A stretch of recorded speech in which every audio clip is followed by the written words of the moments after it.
রসিয়ে কষিয়ে রান্না করছি চিকেন। আজকে একদম ঝোল রাখবো না, একদম গামাখা গামাখা।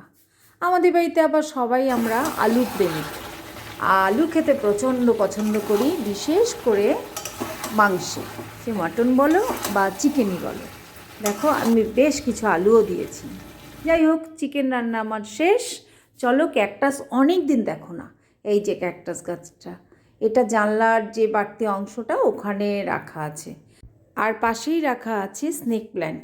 এই যে দেখো, এই গাছটা প্রত্যেকটা পাতায় ইয়ালো, দেখো র্যাক, এটার একটা বিউটি। আমার র্যাক ছাড়াও আছে, ওই দিকের জানলায় রাখা আছে র্যাক ছাড়া স্নেক প্ল্যান্ট, ওটাও একদিন দেখিয়ে দেবো।